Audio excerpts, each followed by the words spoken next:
Bonjour, voilà, je voudrais vous raconter une petite histoire aujourd'hui. Il était une fois un roi en Inde. Et ce roi, il était juste. Il était aimé, apprécié par son peuple. Mais on a beau être un roi aimé et apprécié par son peuple, on a toujours des ennemis. Et les ennemis qu'il avait ne l'aimaient pas parce que il les entendait tout le temps parler. Le roi avait une particularité, il pouvait tout entendre très très loin. Alors chaque fois qu'il parlait mal de lui, eh bien, il les entendait. Et ainsi les révoltes ne pouvaient pas commencer. Ça ne dérangeait pas le peuple parce que c'était vraiment un bon roi et il l'aimait beaucoup, il voulait qu'il reste roi longtemps. Ses ennemis se sont dit que pour entendre aussi bien, c'est qu'il devait avoir des oreilles qui n'étaient pas comme tout le monde. Et il y avait une loi qui disait que si on avait une particularité dans le corps, on n'avait plus le droit d'être roi. Il faut qu'on voie ses oreilles. Mais le roi, comme à la mode indienne de l'époque, avait de très longs cheveux bien fournis et on ne voyait pas du tout ses oreilles. Offrons-lui une couronne si petite qu'il sera obligé de se couper les cheveux pour pouvoir la mettre. Oui, c'est une bonne idée. Le lendemain, ils vont voir le barbier du roi et ils lui disent, voilà, donne ça au roi, dis-lui qu'on voudrait bien qu'il mette ça sur sa tête demain pour la cérémonie. Le barbier est plutôt content, il va voir le roi avec la belle couronne, le roi est flatté, il essaye, ça ne rentre pas, donc il dit au barbier, coupe-moi les cheveux. Le barbier soulève les cheveux du roi, et là il voit ses oreilles. Des oreilles d'âne, toutes poilues, toutes grandes, pointues. Il dit, roi, vous avez des oreilles d'âne? Oh, des oreilles d'âne? Je savais qu'il y avait quelque chose qui n'allait pas. Je sentais bien que mes oreilles étaient plus comme avant. Il prend un miroir, il se regarde et là, il dit, barbier, si jamais tu répètes à qui que ce soit que j'ai des oreilles d'âne, je te fais couper la tête.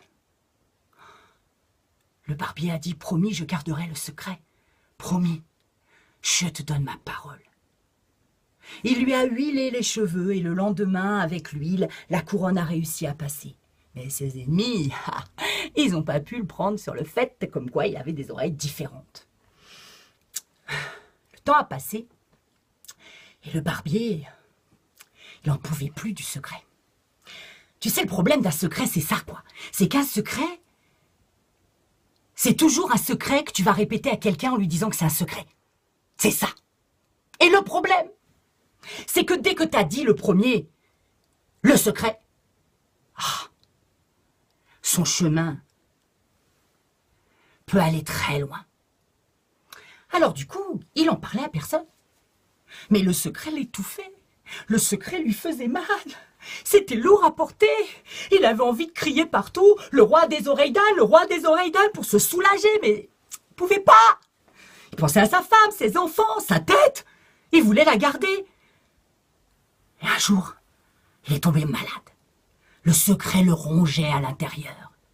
Il fallait qu'il sorte. Il est allé dans la forêt. Il a creusé un trou dans la terre. Long, profond. Et puis il a crié.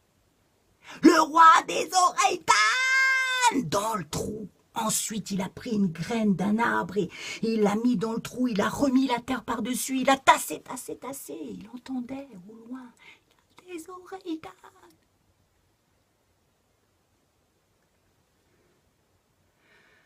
Enfin, il s'était libéré. Il s'est senti soulagé. Il a eu envie de sourire à la vie à nouveau. Il est parti chez lui, a embrassé sa femme, cajoler ses enfants, il est reparti travailler, faire la barbe du roi. Il était heureux. Et le temps a passé. Et le roi était très vieux. Ses cheveux étaient très blancs. Et il était vraiment âgé. Et tout le monde l'aimait toujours autant parce que c'était un bon roi. Et ils voulaient tous faire une cérémonie en son honneur. Il le sentait fatigué. Il voulait lui montrer à quel point il l'aimait. Alors on a fait venir les musiciens de partout. Et il y avait un musicien qu'on attendait particulièrement. Un musicien qu'on appelle un jeune prodige. Il savait jouer du mridangam, qui est un instrument creusé dans un tronc d'arbre, avec une peau ici, une peau là, et basse, aiguë, on joue. Mridangam. Quand le musicien est arrivé, Tout le monde s'est assis et a attendu que la musique commence. Et il a commencé à faire jouer devant le roi son Mulidengam. Il l'a fait jouer. On avait l'impression que ses mains même ne touchaient pas la peau tellement elles allaient vite. Et puis il s'est mis à faire des acrobaties, à taper avec ses genoux, avec ses pieds. Tout le monde se réjouissait. Et tout d'un coup, on a cru entendre comme une phrase qui venait du Mulidengam. Une phrase qui disait « Le roi a des oreilles d'âne. Bragatak, le roi a des oreilles d'âne. » Le barbier a tout de suite compris. L'arbre avait poussé. Et ce jeune prodige avait dû prendre le tronc de cet arbre pour faire son Mulidengam. Et le secret, maintenant, était répété à toute la population. Oh, il savait qu'il allait perdre sa tête. Mais le roi lui a dit « Écoute, après tout ce temps, je pense avoir montré qui j'étais. Alors, si mon peuple ne veut plus de moi à cause de mes oreilles d'âne, qu'il en soit ainsi. » Et il a soulevé ses cheveux. Mais à la place des oreilles d'âne, il y avait des oreilles d'éléphant, comme le dieu Ganesh. Il avait les oreilles du dieu Ganesh. Alors son peuple l'a aimé encore plus, car Ganesh même lui avait donné des oreilles. C'est une petite histoire que j'aime bien.